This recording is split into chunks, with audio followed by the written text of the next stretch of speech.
नमस्कार, प्रदेश के जनादेश जन कारवां में मैं संदीप शुक्ला आप सभी का स्वागत करता हूं। IBC 24 का जन कारवां पहुंच चुका है दुर्ग लोकसभा क्षेत्र। हम यहाँ लोगों के बीच जाएंगे और पूछेंगे कि उनसे जो वादे किए गए थे पिछले चुनाव में, क्या वो वादे पूरे किए गए। हमारी एक परंपरा है, आप सभी से रिक्वेस्ट करूंगा कि अपनी जगह पे खड़े हो जाएं। लोग अपना हाथ आगे कर लीजिए और मेरे साथ रिपीट करेंगे। हम भारत के लोग ये शपथ लेते हैं कि इस बार चुनाव में वोट डालने जरूर जाएंगे। हम ये भी शपथ लेते हैं कि जाति, धर्म और क्षेत्र से ऊपर उठकर योग्य उम्मीदवार को चुनकर लोकतंत्र को मजबूत बनाने अपना योगदान देंगे। धन्यवाद। आप बैठ सकते हैं। आपको बता दूं कि बहुत मजबूत राजनीतिक पृष्ठभूमि रही है। इस जिले से 2 मुख्यमंत्री निकले हैं और लगभग बराबर जो है भाजपा और कांग्रेस के सांसद रहे हैं। तो पार्टियों के बीच जाएंगे, उनसे पूछेंगे क्या उनके दावा है। पहले कांग्रेस के पास चलते क्योंकि ताम्रध्वज साहू जी यहाँ से सांसद हैं, हालांकि अभी उन्होंने सीट खाली कर दी है मंत्री बनने के बाद। तो क्या आपके सांसद ने विकास कार्य किया है, बताएं। जहाँ तक आपने पूछा कि हमारे अभी लोकसभा से सांसद थे, तो सही बात है। बिल्कुल माननीय ताम्रध्वज साहू जी हमारे सांसद थे और उन्होंने अभी विधानसभा चुनाव जीतकर आज राज्य में गृह मंत्रालय और PWD के मंत्री हैं और हमारे वरिष्ठ हैं इस क्षेत्र के। काफ़ी वरिष्ठ लगातार विधायक रहे हैं, 3 बार बेमेतरा से भी रहे हैं, जब पुराने डिलिमिटेशन के पहले धमधा के विधायक रहे हैं। तो लंबी फहरिस्त है। विकास कार्य क्या हुआ है वो बताएं आप। हाँ, लगातार उन्होंने जिस तरह से विकास कार्य किया है, यदि विकास कार्य नहीं होता तो आज वो पुनः विधायक नहीं होते। तो कहीं ना कहीं देखिए कार्यकुशलता की जो पब्लिक में जो मैसेज होना चाहिए वो है, इसलिए आज पुनः इतने बड़े पद पर हैं।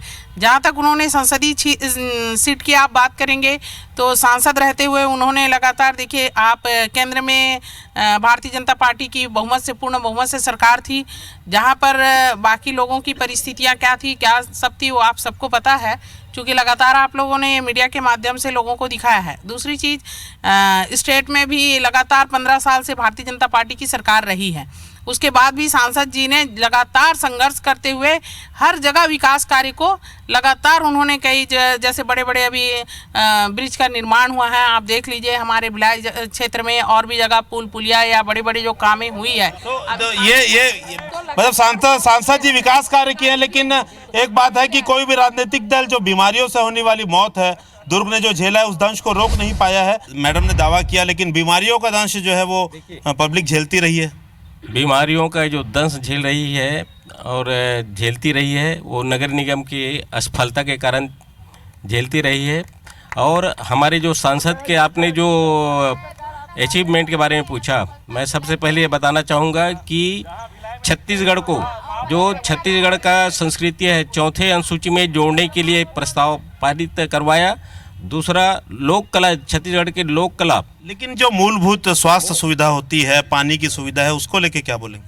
मूलभूत सुविधाओं को उपलब्ध कराने का कार्य स्थानीय शासन की होती है, नगर निगम की होती है और राज्य सरकार की होती है। और सांसद का काम होता है, नीति निर्धारण का काम होता है, और जो काम उसके सामने आया उनने सब पूरा काम किया। तो एक बार भाजपा के लोग भी हमारे साथ हैं, उनसे जवाब ले लेते हैं।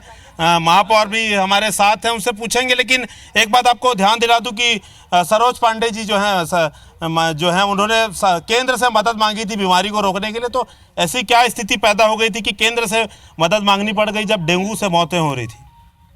मैं तो पहले ये कहना चाहती हूँ कि भिलाई में महापौर कांग्रेस के थे और बीमारी वहीं से शुरू हुई है। मेरे यहाँ नहीं था, वहाँ के जो पेशेंट था वो मेरे दुर्ग शहर के जिला हॉस्पिटल में लाते थे, इसलिए दुर्ग बदनाम होते थे।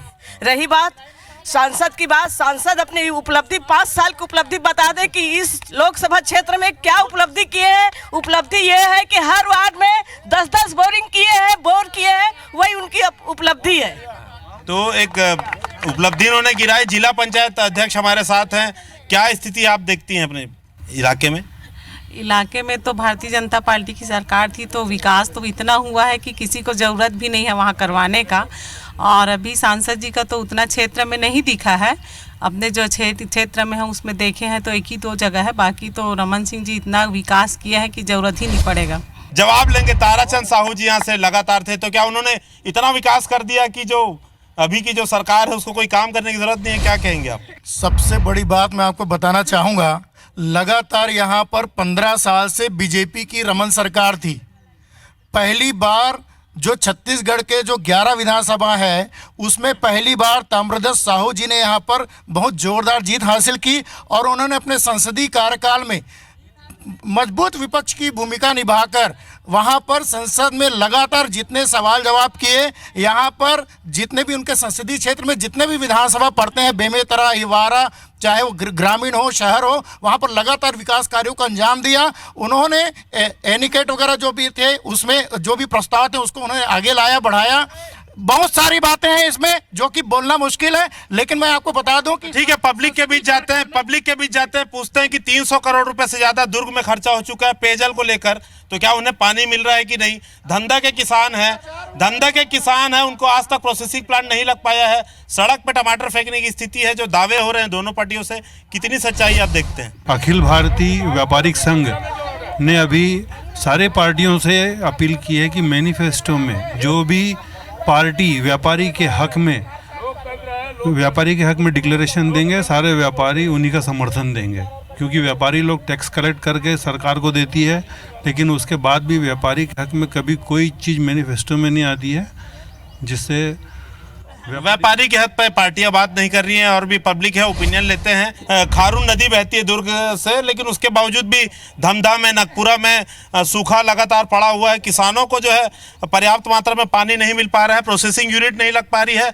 लोग हैं इधर, कुछ कहना चाहते हैं, बताएं। सबसे पहली बात, 15 साल में भारतीय जनता पार्टी की एक योजना नहीं, 1 से लेकर 60 योजनाएं चली है। मुख्यमंत्री खाद्यान्न योजना, जन विवाह कन्या योजना, सारी योजना। आप क्षेत्र की बात करें, क्षेत्र में पर्टिकुलर विकास, क्षेत्र में 5 साल से जो सांसद जी थे इतने निष्क्रिय थे, सिर्फ संघर्ष कर रहे, विकास कर रहे। तो ऐसा कौन सा विकास किया? एक भी बड़ा विकास कार्य बताए या एक भी उनके नाम से सांसद निधि से किया गया? और जब केंद्र में मोदी जी की सरकार थी तो वो कोई योजना लाते तो ताराचंद साहू जी के समय क्या विकास हुआ वो भी बताएं। ताराचंद साहू जी ने पूरे, आज जब केंद्र में विपक्ष की सरकार थी तो ताराचंद साहू जी ने जो ओवरवाई से ब्रिज का उस समय मांग करके उन्होंने एक ब्रिज का निर्माण दिया हुआ था। ये जो शिवनाथ एनिकेट, ये भी हमारे शासनकाल में ये भी एनिकेट का निर्माण हुआ है। सारी रोड योजनाएं का जो भी निर्माण हुआ है, मैं यहाँ के वर्तमान सांसद से पूछना चाहता हूँ, एक भी विकास कार्य और एक भी ऐसा 9 संसदीय विधानसभा क्षेत्र किसमें उनका दौरा हुआ है? तो एक बड़ा सवाल आया है, जवाब लेंगे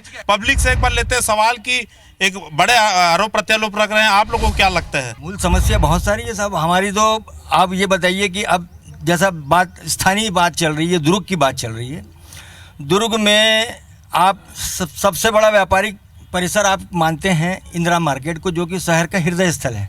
आज वहाँ पे मूलभूत सुविधाओं का अभाव है, जैसे कि नाली है, जैसे कि सड़क है, जैसे कि लाइट व्यवस्था। तो व्यापार प्रभावित हो रहा है। व्यापार प्रभावित होता है सर। यहाँ चूंकि देखिए पार्किंग व्यवस्था नहीं रहने की वजह से।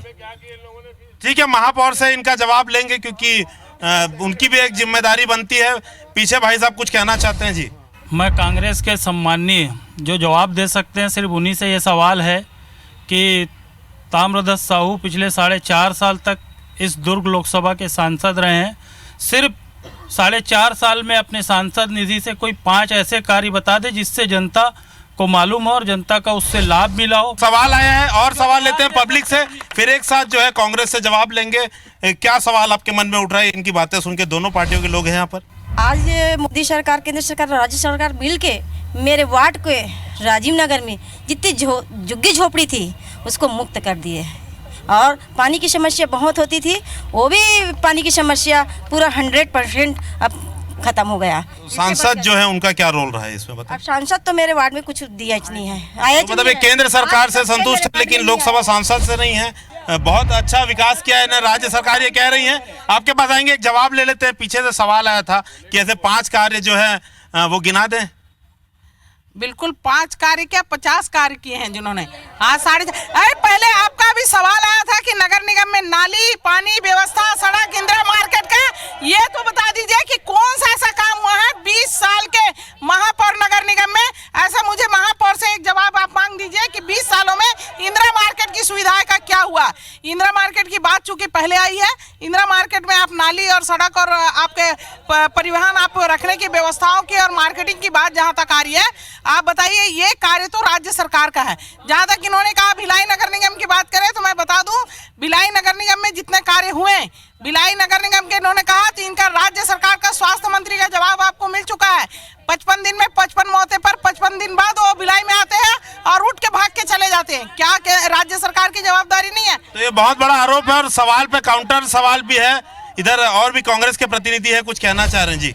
यहाँ पे चर्चा चल रही है, लोकसभा को लेकर के चर्चाएं चल रही है, विकास को लेकर के चर्चाएं चल रही है। इसको लेकर के हम एक ही लाइन में एक जवाब देंगे हमारे साथियों का कि अगर हमारे लोकसभा के सांसद माननीय तामरध्वज साहू जी ने अगर विकास कार्य से संलग्न नहीं रहते, विकास कार्य की सोच नहीं रखते, तो पिछले बार हमारे पास सिर्फ 2 विधायक थे, आज पूरे लोकसभा क्षेत्र में उनका 1 विधायक है और 8 विधायक हमारा है। तो जनादेश बदला है, जवाब लेते हैं। जनादेश पिछले बार के चुनाव से अभी पूरा बदल गया है, उस पर जवाब लेते हैं। क्या कहेंगे जी, आप बताएं। मैं एक बात कहना चाहूँगा, पूरे 4.5 साल तक ताम्रध्वज साहू जी सांसद थे, एक भी उनकी उपलब्धि नहीं है वो सांसद के बतौर। और हमारे जो पूर्व भाजपा के जो ताराचंद साहू की बात कर रहे हैं, आज किसी भी गांव में चले जाए, 3500 गांव है दुर्ग लोकसभा में, हर गांव में एक उनके नाम की तख्ती, एक स्कूल, एक सामाजिक भवन अगर दिया है किसी ने दिया तो भारतीय जनता पार्टी के ताराचंद साहू जी ने दिया है। किसानों की बात आ रही है, पूरे शिवनाथ और खारून में अगर सबसे ज्यादा किसी ने एनीकेट बनाया है, जल आवर्धन योजना अगर किसी सरकार ने लाया है तो भारतीय जनता पार्टी की सरकार ने लाया है। दूसरी बात, एक बात और मैं कहना चाहता हूँ कांग्रेस के भाइयों को कि आप जो बोल रहे हैं कि आउटसोर्सिंग बंद कर रहे हैं, मैं पूछना चाहता हूं कि आप सरकार में बने 1 महीना नहीं हुआ है और सारे संविदा कर्मियों को आपने निकाल दिया। किस अधिकार से आपने निकाल दिया? ये एक बड़ा वो सवाल उठा है, इस पर जवाब लेंगे। लेकिन एक स्थिति तो है कि शंकर नाला कौन सा है और खारून नदी कौन सी है, ये पहचान में नहीं आता क्योंकि प्रदूषण इतना बढ़ चुका है, उस पर कोई बात नहीं कर रहा है जी। क्या बोलना चाहेंगे? मैं तामरध्वज साहू जी के बारे में, उपलब्धि के बारे में बताना चाहता हूँ। बहुत लंबे समय से इस क्षेत्र के एक बेमेतरा जिला का है, बेमेतरा जिला से और दुर्ग जिले तक, दुर्ग शहर तक कोई रेलवे लाइन कनेक्टिंग की बात हुई नहीं थी। उस रेलवे लाइन के कनेक्टिंग की बात संसद में और रेल मंत्रालय में मिलके राहुल गांधी से माध्यम से उन्होंने मिलके इस प्रोजेक्ट को तैयार कराया था और संभावित प्रस्तावित रेलवे लाइन में दुर्ग से लेके बेमेतरा, बेमेतरा से लेके कवर्धा तक, ये सबसे बड़ी मांग थी। और दूसरी बात रोजगार देने की बात है। भारतीय जनता पार्टी का 15 साल के अंदर एक उद्योग नहीं लगा, लेकिन आज जो भिलाई की जान पहचान जो होती है वो भिलाई स्टील प्लांट, जिसमें हजारों लोग, सैकड़ों लोग काम करते हैं, वो कांग्रेस के शासन काल में ही। लेकिन अभी भी 1 लाख बेरोजगार यहाँ पंजीकृत है। आप बोले रेल लाइन सर्वे की बात है, दुर्ग बेमेतरा मुंगेली रेलवे लाइन सरोज पांडे जी सर्वे कराया। दूसरी बात, माननीय रेल मंत्री जी आए हुए थे, इनके कांग्रेस सरकार के रेल मंत्री आए हुए थे, जिसमें बात हुई थी दल्ली राजा से नन्ही रेल लाइन को इसको अपग्रेड करने का।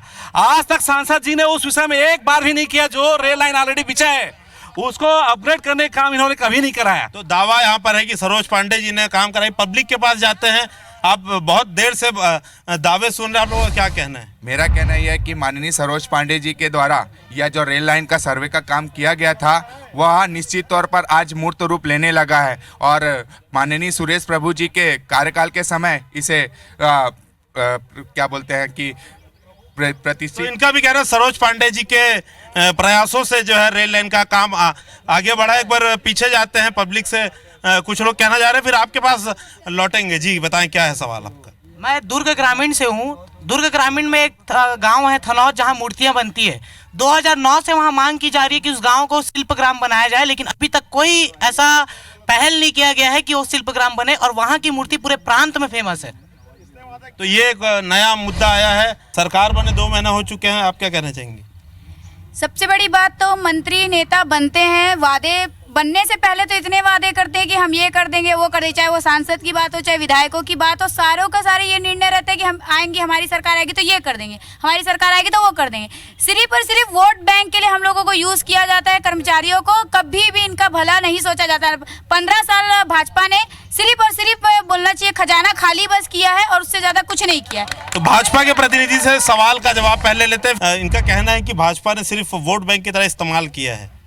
भाजपा ने तो बिल्कुल वोट बैंक की तरह इस्तेमाल नहीं किया। आज भाजपा के इतने वो आए योजना जो आज और पूरा अंत्योदय तक पहुंचे हैं। तो वो क्या खाली वोट बैंक के लिए थोड़ी है। आज पीडीएफ की जो चावल योजना रमन सिंह ने चालू की थी, वो क्या वोट बैंक है? आपकी सरकार 2 महीने हो गई है, क्या बोलते हैं? देखिए, हमारा सरकार जैसे ही इस राज्य में बना है वो निश्चित रूप से किसानों के लिए कार्य कर रहा है। और भारतीय जनता पार्टी का जो ये लोग घोषणा किए थे किसानों के लिए समर्थन मूल्य में धान खरीदी और किसानों को बोनस का एक भी मुद्दा को पूरा नहीं किया। और भूपेश बघेल जी की सरकार ने 2 घंटे के अंदर में किसानों का पूरा 6,100 करोड़ रुपए का कर्जा का माफ किया। अनियमित कर्मचारी है जो उन्होंने मुद्दा उठाया है, भाजपा ने वोट की तरह उनको इस्तेमाल किया है। आपकी सरकार 2 महीने हो चुकी है, कोई फैसला क्यों नहीं आ रहा है? सभी फैसले करेंगे भाई। 2 महीना सरकार बनी है कि 2 महीने में सारे फैसले हो जाते हैं क्या? अभी किसानों का कर्जा उन्होंने माफ़ किया, किसानों का धान समर्थन मूल्य में खरीदा है। आज शिक्षित बेरोजगारों को बेरोजगारी भत्ता देने के लिए उन्होंने बजट में प्रावधान रखा। और जो हमारे आउटसोर्सिंग के माध्यम से हमारे प्रदेश में पढ़े धीरे धीरे योजनाएं आएंगी। तो इनका कहना है कि अनियमित कर्मचारियों का भी जो समस्या का हल होगा, समय लगेगा। आयुष्मान योजना पूरी तरीके से चरमराई हुई है, उस पर कोई सवाल नहीं खड़ा हुआ है। प्रबुद्ध जन है, डॉक्टर्स हमारे साथ हैं। दुर्ग बीमारी का मौतों का दंश झेल चुका है। अब तो क्या स्वास्थ्य यहाँ पर व्यवस्था है? रोटी कपड़ा और मकान के साथ साथ में स्वास्थ्य एक महत्वपूर्ण हिस्सा है हम आम आदमियों की ज़िंदगी का। और ये विषय पर मैं खेदपूर्वक कहना चाहूँगी, किसी ने अभी तक ये बात उठाई नहीं। दुर्ग जिला जो है, आप अगर देखेंगे, ये अविभाजित मध्य प्रदेश के मुख्यमंत्री रहे आदरणीय श्री मोतीलाल वोरा जी और वर्तमान मुख्यमंत्री उनका गृह जिला है। तो इस हिसाब से दुर्ग लोकसभा क्षेत्र का एक बहुत बड़ा वजूद उसका हक बनता है कि यहाँ पर स्वास्थ्य सुविधाएं जो है बहुत सुदृढ़ हों। जिला अस्पताल जो है वहाँ पर सुविधाएं ज़रूर हैं, पर उसको और सुदृढ़ीकरण की आवश्यकता है ना। और दूसरी जो है वहाँ पर भर्ती डॉक्टर्स की होनी चाहिए, पैरामेडिकल स्टाफ्स की होनी चाहिए। सुविधाएँ जो हैं, चिकित्सीय सुविधाएं, केवल ह्यूमन रिसोर्सेज से बात नहीं बनती। वहाँ पर जो मशीन्स हैं और दूसरे डिपार्टमेंट्स हैं, सुपर स्पेशलिटीज़ जो डिपार्टमेंट्स हैं, वो होनी चाहिए।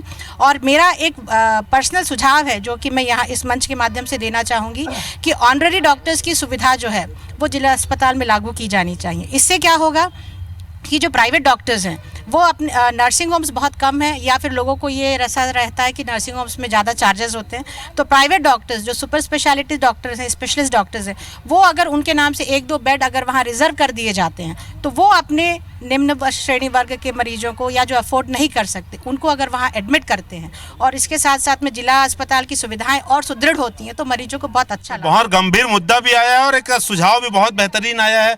डॉक्टर साहब, रेफरल केंद्र बन गया है, दुर्ग का अस्पताल है। मौत पे बहुत राजनीति हुई, कांग्रेस भाजपा दोनों ने करी। क्या होना था जो अब तक नहीं हो पाया है? बीमारियां जो है वो परिस्थितियां, नेता और शासन देखकर नहीं आती हैं, उससे तो हमें एकजुट होकर निपटना पड़ेगा। और चूंकि जो मच्छर से जो बीमारी डेंगू आई थी उससे हमने अच्छे से जितना इफेक्टिवली हम कार्य कर सकते थे प्राइवेट और सरकारी मिल करके वो किया गया। क्या ऐसा करना था जो अभी तक नहीं हो पाया? कहाँ लूप होल लगता है? ये जो सफाई व्यवस्था है, पानी इकट्ठा हो जाता है, सीवरेज लाइन में बराबर क्लियरेंस नहीं रहता है, ये सब जो है मच्छर के पलने पुलने के जो स्थान है, और इसमें तो सभी का योगदान होना चाहिए। नगर कांग्रेस से पूछते हैं कि कितना व्यवस्था में बदलाव इन्होंने देखा है? जो लगातार जो मौतें हुई थी, कितना आप लोग व्यवस्था में बदलाव देखे हैं? आप देखिएगा अभी जब से माननीय टीएस सिंहदेव जी स्वास्थ्य मंत्री बने हैं, लगातार उन्होंने दौरा किया है सब जगह। उन्होंने नेशनल हेल्थ के बारे में उन्होंने कहा, राष्ट्रीय स्वास्थ्य मिशन योजना के तहत पूरे सभी का उन्होंने लगातार, आप अभी समाचार पत्रों आप लोगों ने आईबीसी के माध्यम से भी इस बात को दिखाया था, उनका डायरेक्ट आपने टेलीकास्ट भी दिखाया था। उन्होंने जो बातें कही है, उनका कहना था कि कुछ कार्ड की वजह से जो स्टेट गवर्नमेंट ने एक कार्ड बना लिया था, सब जगह बांट रहे थे। व्यवस्था कितनी बदली है यहाँ जो मौतें हुई थी? व्यवस्था जो मूलभूत थी, बात सुनेंगे तब जाके पूरी बात करूंगी, नहीं तो अधूरे बात सुनाने में कोई मतलब नहीं है फिर। तो आप जहाँ तक कार्ड की बात की, जब कार्ड लेके जाते थे तो कोई हॉस्पिटल बोलता है ये कार्ड मेरे यहाँ नहीं चलता। तो इस विषय पे हमारे स्वास्थ्य मंत्री ने साफ कहा, बीच में वो दौरे पर आए थे, तो इस कार्ड में पूरे रद्द किया गया। नया राष्ट्रीय स्वास्थ्य मिशन योजना के तहत लगातार इसको अपग्रेड करके ऊपर उठा दिया सीधा, और सारे लोगों को स्वास्थ्य निःशुल्क एक समय में मिलेगी। इसकी पूरा खाका तैयार हो रहा, कोई व्यक्ति बिना इलाज का नहीं रहेगा, और दवाइयां भी उसी हिसाब से उसको बहुत अच्छी दवाइयां मिलेगी। तो ठीक है, डॉक्टर से पूछते हैं कि ये जो कार्ड वाला जो मामला है कितना बड़ा रोड़ा बन के सामने आया था, क्या इसके कारण भी मौतें हुई हैं? स्मार्ट कार्ड योजना जो है उसमें कोई ऐसा नहीं है कि कार्ड बंद होने से मौत हुई, लेकिन मैं आपको एक चीज़ बहुत मतलब दोबारा से कहना चाहता हूँ, स्मार्ट कार्ड जब तक के सिर्फ निर्धन व्यक्तियों के था, निम्न आय वर्ग लोगों के लिए था, उसका पूरे सहयोग से पूरे प्रदेश में सभी चिकित्सक IMA के भी सदस्य और जो नहीं थे वो सब करते थे। लेकिन जब मुख्यमंत्री स्वास्थ्य बीमा योजना के अंतर्गत पूरे प्रदेश में कार्ड हो गया था तो कई बार हम लोगों ने खुद देखा कि वो कार्ड जो है जिन लोगों को उसकी ज़रूरत नहीं होती तो उसका भी मिसयूज़ होता था। यदि अगर निम्न वर्ग के लिए कार्ड वाली योजना आती है तो हम पूरा विश्वास दिलाते हैं कि सभी डॉक्टर उसका पूरा समर्थन करेंगे। ये तो बीमारी होने के बाद की बात है, बीमारी किन कारणों से होती है, क्या वो व्यवस्थाएं बदली या जस की तस है? वो बीमारी होने के कारण बहुत सारे हो सकते हैं, अभी आदरणीय डॉक्टर महोदय ने बताया कि परिस्थितियां होती हैं, परिस्थितियां जन्म बीमारियां होती है। ऐसा कुछ नहीं है कि कोई सरकार या मंत्री या नेता व्यवस्था बदली है कि नहीं निगम की तरफ से या जो भी? निगम की ओर से व्यवस्था बिल्कुल नहीं बदली है। सफाई अभियान प्रधानमंत्री नरेंद्र मोदी बने, उन्होंने स्वच्छ भारत अभियान चलाया। स्वच्छ भारत अभियान के यहाँ सबसे ज़्यादा बर्बादी अगर हुई है तो यहाँ पर दुर्ग जिले में हुई है। स्वच्छता के नाम पर पूरा जीरो है, उसका पूरा हमको परिणाम देखने मिला। यहाँ से भाजपा पूरी तरह साफ हो गई और अभी इसी प्रकार से लोकसभा में भी भाजपा के यहाँ से सफाया होने वाला है। मेरे यहाँ बीमारी बिल्कुल नहीं है। अभी भिलाई में लगातार आपने देख रहे हैं, पेपर में डेली आ रहा है स्वाइन फ्लू का और डेंगू का रोज आ रहा है। और वहाँ के शासकीय अस्पताल, मैंने बार बार बोली कि वहाँ के पेशेंट को मेरे यहाँ शासकीय हॉस्पिटल में लाते हैं और जो गरीब जो लोग हैं जो स्मार्ट कार्ड को बंद कर दिए, सबसे बड़ी मुद्दा है। जैसे ही सरकार आई, कांग्रेस की सरकार आई, आपके सरकार का 60 करोड़ रुपए बकाया है बीमा कंपनियों का, इस कारण स्मार्ट कार्ड में भी दिक्कतें आ रही है, आयुष्मान में, संजीवनी में, सब ये राजनीतिक दुर्भावना के कारण ये सब हो रहा है और कुछ नहीं है। उसमें कहीं न कहीं आज लोग मेरे यहाँ नगर निगम में आते हैं, मैं जानती हूँ उस गरीब लोगों को, एक बच्चे आए थे जिसके दिल में छेद था, आयुष्मान योजना को बंद कर दिए, वो बेचारे कितने परेशानी का सामना करना। तो राजनीतिक इसमें आरोप लग रहा है, लेकिन इसका जो असलियत है वो डॉक्टर ही बताएंगे कि भुगतान को लेकर कितनी परेशानी डॉक्टरों ने झेली है, बीमा कंपनियों ने झेली है। क्योंकि हमारी जानकारी में जो 50 से 60 करोड़ रुपए आज भी अटका हुआ है, इसी कारण व्यवस्था चरमरा रही। क्या कहेंगे आप? जी, अभी भी मैं स्वयं इस बात का आपको वो दे सकता हूँ कि जो स्मार्ट कार्ड के पिछले 3 बोलना चाहिए वर्ष पहले के भी भुगतान अभी तक के लंबित हैं और मुझे नहीं पता कि कब होगा, क्योंकि हर बार जब हम लोग जाते हैं, IMA के थ्रू भी जाते हैं, स्टेट नोडल एजेंसी में भी हम लोगों ने बार बार कहा है, लेकिन उनका ये कहना है कि कई जो मामले हैं वो कई ऐसे कारणों से रद्द किए गए हैं जो कि वाकई में अगर आप देखेंगे तो हास्यास्पद लगेंगे, लेकिन उसके बावजूद करोड़ों का जो है पेमेंट रुका हुआ है। कई हॉस्पिटल्स ऐसे हैं जो अपने डॉक्टर्स को, अपने स्टाफ को भी पेमेंट नहीं दे पा रहे हैं। तो डॉक्टर साहब, ये जो व्यवस्था है आयुष्मान की कैसी लग रही है आपको? क्या जो आरोप राजनीतिक हो रहा है, क्या ये उतना राजनीतिक है जितना लगाया जा रहा है आरोप? इसमें बड़ी सरल सी चीज़ है, अगर आयुष्मान को सही ढंग से इम्प्लीमेंट करेंगे तो बहुत से ऐसे ट्रीटमेंट्स हैं जो कॉस्टली है, एक्सपेंसिव हैं और स्मार्ट कार्ड के अंतर्गत में उतनी चीज़ों को, फैसिलिटीज़ को अवेल नहीं कर सकते, तो आयुष्मान में वो चीज़ें बहुत हेल्पफुल रहेंगी पुअर लोगों को। निम्न व्यक्ति जो है उस बड़े बड़े उपचार को, इलाजों को अच्छे से वो फ़ायदा ले सकते हैं। शायद तक अगर इम्प्लीमेंटेशन सही से होगा, सही तरह से लागू होगा तो फ़ायदा निश्चित रूप से मिलेगा। तो वापस एक बार आपने सुना कि स्वास्थ्य के बारे में तो बात हो गई, वापस से स्थानीय मुद्दे पे आते हैं। धमधा के किसान हैं ताराचंद साहू जी, लंबे समय तक रहे, प्रोसेसिंग प्लांट की बहुत सालों से बात हो रही थी, उस पर क्या अभी तक आप लोग का स्टैंड था? ये सिर्फ कांग्रेस के भाई लोगों ने प्रोसेसिंग प्लांट की बात जो कही वो अपने एक राजनीतिक लाभ के लिए क्या, एक्चुअल प्रोसेसिंग प्लांट का शुरुआत सोयाबीन की जो खेती का प्रारंभ किया भाजपा सरकार ने। लेकिन आज धमधा की अगर बात करें, पूरे विश्व में एक्सपोर्ट होता है, उनकी स्थिति तो सुधर नहीं है। सोयाबीन में बाद में जाए, नहीं सोयाबीन नहीं, टमाटर की स्थिति बहुत अच्छी है। आज भी धमधा के किसानों की बहुत अच्छी स्थिति है। रहा सवाल ये जो भाई लोग बोलते हैं कि टमाटर फेंकते हैं की बात है, वो हर साल के ये नियम है, जब एक बार बदली आता है, बरसात आता है अचानक शीत में, तो ठंड प्राकृतिक कारण से बहुत ज़्यादा टमाटर फलता है और वो टमाटर फलने के कारण वो जलने लग जाता है, इसलिए उसको तोड़ के फेंकना पड़ता है। तो ये मौसमी कुछ कारण बता रहे हैं, लेकिन शायद ऐसा तो सुनने में अव्यावहारिक लग रहा है। एक बार जवाब लेते हैं कि अगर प्रोसेसिंग प्लांट लगता, सॉस बनते, उसके टमाटो केचप बनते, तो क्या आप आरोप को कितना सही मान रहे हो? नहीं, ये सब आरोप हैं। जब तक इनकी सरकार थी तो ऐसा कोई प्रोसेसिंग प्लांट 15 साल में धमधा क्षेत्र के तहसील में कभी नहीं आया। वहाँ के किसान हमेशा अकाल घोषित होते रहे और वहाँ के किसान लगातार आके सड़क में आंदोलन करते रहे। उन लोगों ने सबसे ज़्यादा कपास, सबसे ज़्यादा अकाल की शिकार धमधा के ही किसान हुआ करते थे। और इनके 15 साल की सरकार में इन्होंने कभी प्रोसेसिंग प्लांट नहीं है। और एक स्वास्थ्य के विषय में मैं एक बात और रखना चाहता हूं कि भारतीय जनता पार्टी के कार्यकाल में 3-4 ऐसे स्वास्थ्य के जो घोटाले हुए, जो कांड हुए, जो पूरे देश में नहीं हुए। एक तो गर्भाशय निकाला गया, आंख फोड़वा कांड हुआ, उसके बाद किडनी कांड हुआ। तो मैं आने वाली हम सरकार से मांग करते हैं कि स्मार्ट कार्ड के अलावा ऐसी जटिल जो आरोपी की एक लिस्ट आई है, इस पे बाद में जवाब लेंगे। किसान नेता हमारे साथ हैं, आप देख रहे हैं पॉलिटिक्स इस पे हो रही है, आप लोग क्या कहेंगे स्थिति के बारे में? देखिए, किसान हमेशा राजनीति के शिकार रहे हैं, राजनीतिक षड्यंत्र के शिकार रहे हैं।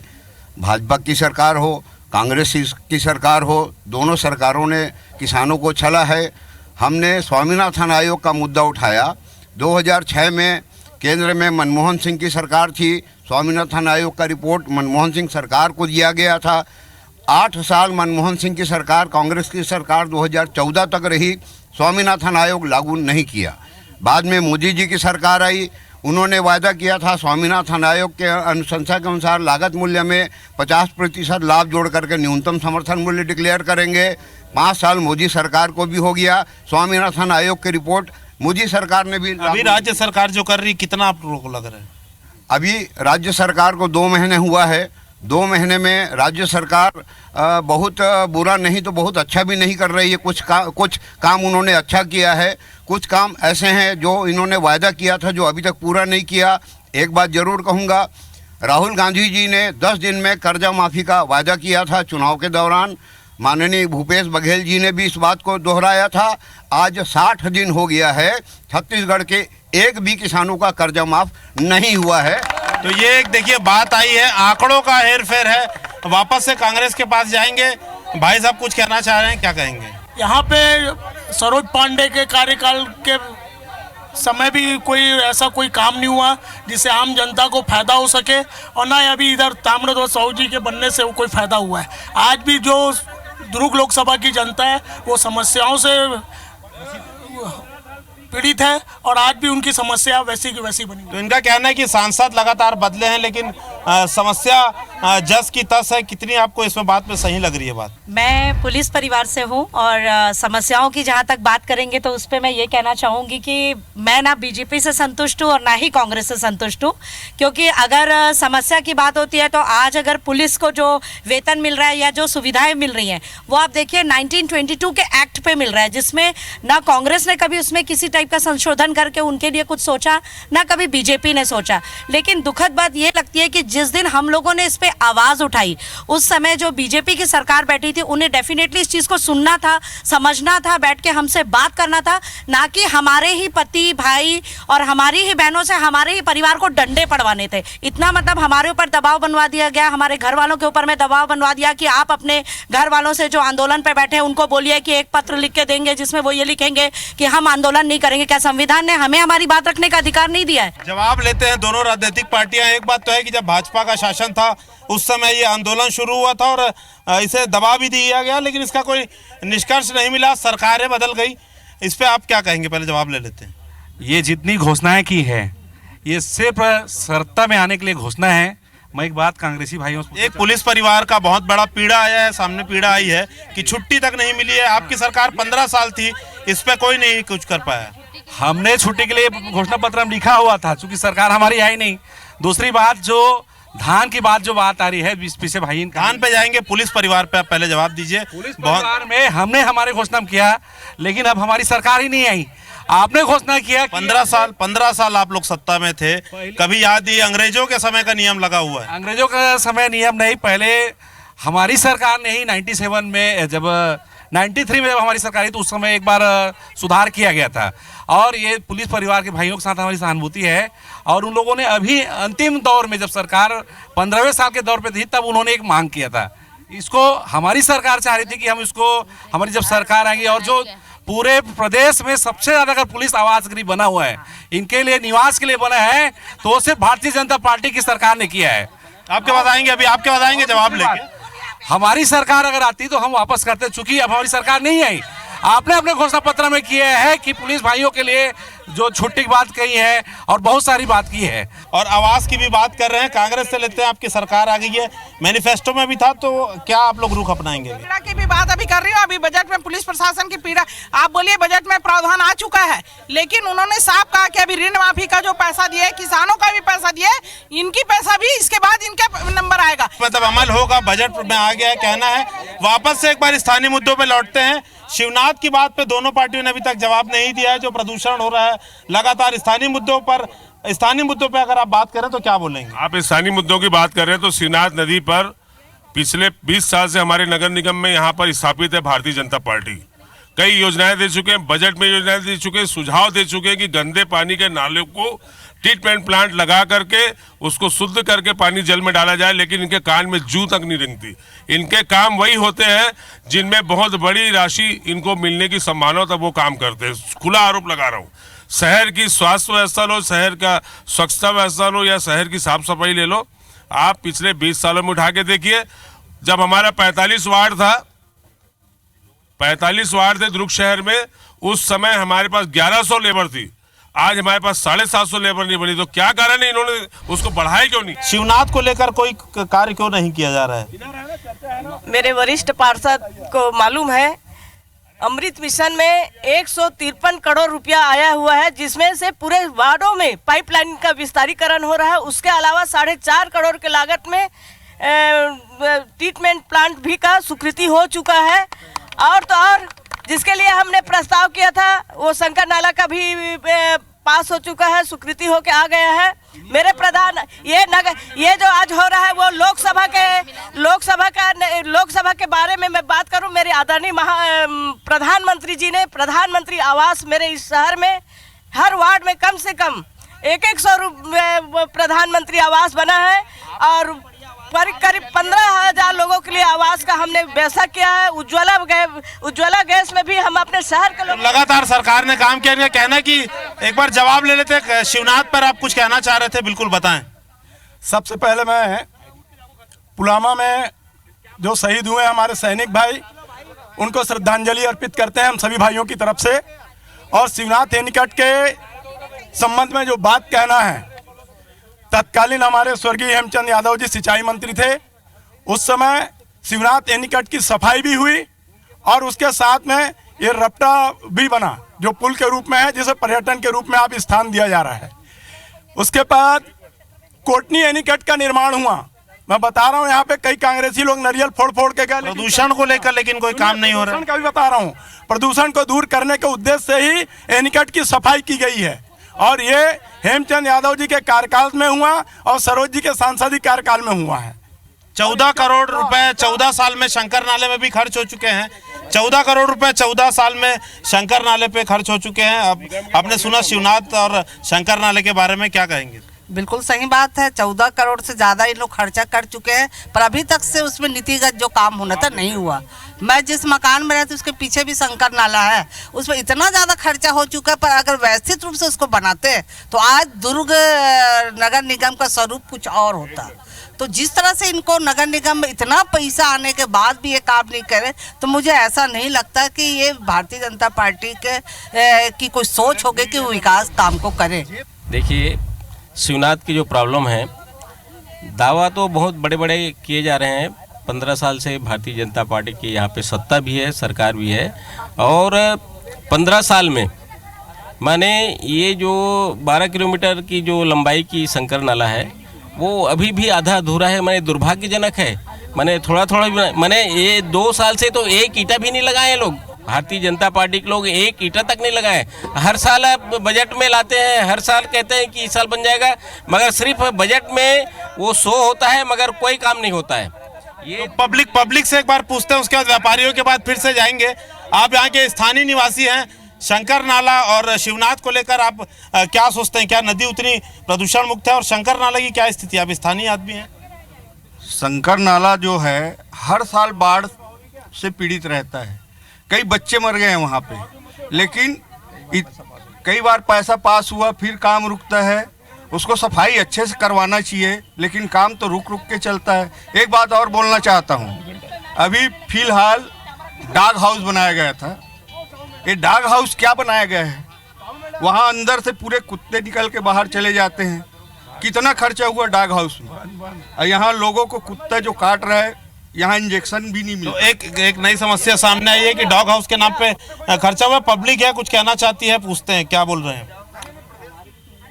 एक जनता की तरफ से आग्रह है आप लोगों से कि एक अच्छा मंच मिला है IBC 24 की तरफ से, इसका सदुपयोग किया जाए। हम लोग पाकिस्तान हिंदुस्तान टाइप ना लड़ें, और हम सब भाई हैं। छत्तीसगढ़ की 3 करोड़ जनता उसी के सब हिस्सा है। ये जो सारी समस्या है, आप दोस्ताना करो, चंदा मांगने जाते हो भाजपा कांग्रेस नहीं देखते आप समाज का कोई काम करते हैं तो पार्टीबाजी नहीं देखते। लेकिन जब राजनीति का शुद्धिकरण और राजनीति पे जब कोई विकास की बात होती है तो भाजपा का, ये कांग्रेस का, ये क्षेत्र कितना झेल रहे हैं, इसी बात को झेल रहा है। मेरा जो हाथ जोड़ के निवेदन ये है आपसे कि 5 साल का जो जनादेश कांग्रेस को मिला, ये 15 साल से आप थे। बहुत बहुत अच्छा काम किया आपने, जितना भी किया। आप थोड़ा इंतजार कीजिए, क्योंकि भूपेश बघेल कोई विदेशी व्यक्ति नहीं है और कांग्रेसी कोई विदेशी नहीं है और भाजपा के लोग भी नहीं है। मेरा एक निवेदन है आपसे, हमको समस्याओं की जड़ में जो है वो भ्रष्टाचार है। आप जितने लोग बोल रहे हैं बार बार कि 14 किलोमीटर में 14 करोड़ लग गया, शिवनाथ नदी में सफाई क्यों नहीं हो रही, तो लोकपाल के लिए आंदोलन क्यों नहीं होता। आज छत्तीसगढ़ में भ्रष्टाचार 1 लाख करोड़ का बजट होने के बावजूद सबसे फकीर की स्थिति में है। भ्रष्टाचार के लिए जन लोकपाल लाया जाए। लेकिन तो एक नया सही बात है कि एक मामला है कि जनप्रतिनिधि लोकपाल का जो मुख्यमंत्री से लेकर चपरासी तक उसमें आएगा, यह सारी समस्या का समाधान तभी होगा जब एक निष्पक्ष चुनाव के पहले आप यहाँ पे लोकपाल का गठन कीजिए। जितने लोग यहाँ परेशान हैं, ये लोग शांति के जीवन जिएंगे और जनता का पैसा बर्बाद होने से बच जाएगा। तो एक बार व्यापारियों के पास चलते हैं, क्योंकि व्यापारी जो है सबसे ज्यादा आर्थिक मजबूती देते हैं। आप कुछ कहना चाहते हैं? कैट के लोग हमारे साथ हैं। बहुत गंभीर विषय है कि दुर्ग के व्यापारी और दुर्ग का व्यापार तेजी से मतलब दम तोड़ने की स्थिति में आ गया है। आज अगर ईमानदारी से आप देखें तो भिलाई, राजनांदगांव और रायपुर की तरफ में लोग मूव कर गए हैं। यहाँ से व्यापारी भाई हमारे नहीं हैं, लेकिन अगर आप सर्वे की रिपोर्ट में अगर देखेंगे तो दुर्ग का व्यापार है वो दम तोड़ चुका है। उसका सबसे बड़ा जो कारण है वो पार्किंग व्यवस्था का न होना। मुझे ये बताइए कि एक व्यक्ति अपने परिवार के साथ में कार लेके आता है और वो कहाँ खड़ा करेगा और कहाँ से सामान लेगा। उसे धुतकारा जाता है, उससे कहा जाता है कि आप वहाँ जाइए, उसे कहा जाता है कि आप वहाँ जाइए। वो 5 लाख 10 लाख की गाड़ी में बैठ के आता है, वो लोगों की गालियाँ सुनने या लोगों की धुतकार सुनने के लिए आता है। कारोबारियों की बड़ी समस्या आई थी कि ऐसे मूलभूत यहाँ संसदीय क्षेत्र में जो है कि सुविधाएं नहीं कि कारोबार बढ़े, पार्किंग से लेकर मूलभूत सुविधाएं जो है वो उसकी कमी है। युवाओं के पास जाते हैं, पूछते हैं, क्योंकि बेरोजगारी का दंश वो सबसे ज़्यादा झेलते हैं। युवा इस बारे में क्या बोलते हैं, क्योंकि 2 बड़े यहाँ पर औद्योगिक क्षेत्र हैं। कितना आप लोग दंश झेल रहे हैं, बेरोजगारी का क्या यहाँ पर आलम है? मैं इस बार आपके माध्यम से सरकार से यह जानना चाहता हूँ, क्या कृषि फसल ही है? मत्स्य की एक अलग से कृषि बजट हम लोग रमन सिंह सरकार से मांग करके अलग से उनका बजट प्रस्ताव कराते थे 1000 करोड़ रुपया। इस बार की सरकार में इस विषय को विलुप्त कर दिया गया है। बहुत बड़ा वर्ग है जो शायद बेरोजगारी के संकट इन पर मंडरा रहा है, इसका बजट पे प्रावधान नहीं रखा गया है। बहुत बड़ा कारोबार होता है मछलियों का हमारे यहाँ से, तो एक बड़ा मुद्दा सामने है। युवा हमारे साथ है, कितना आप लोग दंश झेल रहे हैं बेरोजगारी का? देखो, प्रदेश सरकार ने आने से पहले अपने जन घोषणा पत्र में एक वादा किया था कि हमारी सरकार जैसे ही बनेगी 2500 रुपये हम प्रति माह बेरोजगारों को देंगे। लेकिन अभी जो बजट में उसका कोई चर्चा भी नहीं हुई। विधानसभा में इस बारे में क्वेश्चन हुआ तो उन्होंने कहा हमने इस बारे में सोचा नहीं है। तो युवाओं के साथ छलावा खिलावा कुछ नहीं हुआ। ये भय भूख और भ्रष्टाचार की सरकार है। लगातार बेरोजगारी का जो आलम यहाँ पर बना है तो ये भ्रष्ट लगातार 15 साल भाजपा की सरकार यहाँ राज्य सरकार थी उसकी वजह से था। और इन 5 सालों में जो केंद्र में मोदी सरकार आई है उसने तो उस आंकड़े को 10 गुना और बढ़ा दिया है।